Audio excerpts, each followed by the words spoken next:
छोटे लड़के ने बस यूं ही एक पत्थर को हल्के से छुआ, लेकिन अगले ही पल वो पत्थर पूरी तरह टूटकर बिखर गया। चारों ओर के लोग हक्का बक्का रह गए। किसी को अपनी आंखों पर यकीन नहीं हुआ, लेकिन वो नहीं जानते थे कि ये छोटा लड़का जन्म से ही दिव्य शक्ति लेकर आया था।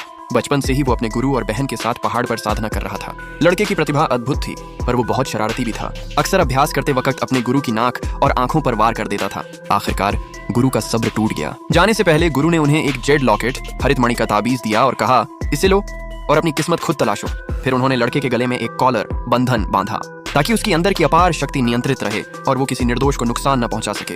पर किस्मत ने पहले ही उनका रास्ता तय कर रखा था। जैसे ही वे पहाड़ के नीचे पहुंचे, उन्होंने देखा कि कुछ लोग एक बूढ़े आदमी पर हमला कर रहे थे। पीछे से एक तेज रफ्तार गाड़ी सीधी उस बूढ़े की तरफ आ रही थी। बिना सोचे लड़का आगे बढ़ा और अपने नंगे हाथों से गाड़ी रोक ली। सबके होश उड़ गए। फिर उसने बड़ी आसानी से उन हुओ लिंग पवेलियन के आदमियों को हरा दिया जो बूढ़े के पीछे पड़े थे। बूढ़ा आदमी अपनी जान बचाने के लिए आभारी हुआ और भाई बहन को अपने घर आमंत्रित किया। साथ ही वादा किया कि वो उन्हें उनके असली माता पिता से मिलवाएगा। ठीक है दादाजी, लड़का खुश होकर बोला। क्या आपके पास शांक्सी के बन पकवान है? बूढ़ा हंस पड़ा। बिल्कुल, जितना चाहो खाओ, दादाजी को कंगाल मत बना देना। बूढ़ा मुस्कुराया।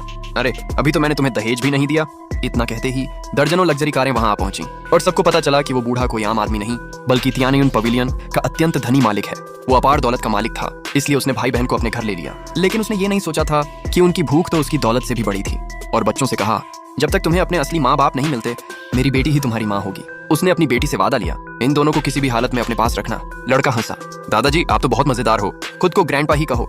बच्चों को छोड़कर बूढ़ा अपनी बेटी के पास पहुंचा, जो तियानियुन पवेलियन के मार्शल आर्ट्स ग्राउंड में अभ्यास कर रही थी। जब उसने पिता की बात सुनी तो उसने दृढ़ स्वर में इनकार किया। पिताजी, तियानियुन पवेलियन पहले ही खतरे में है। मैं और बच्चों को नहीं रख सकती। मुझे अपने बच्चों को ढूंढना है। असल में 7 साल पहले उसने जुड़वां बच्चों को जन्म दिया था, लेकिन जश्न मनाने से पहले ही वो लिंग पवेलियन के लोग अंदर घुस आए और उसके नवजात बच्चों को छीन कर ले गए। आगे क्या हुआ, ये देखने के लिए कमेंट में लिखें नेक्स्ट पार्ट।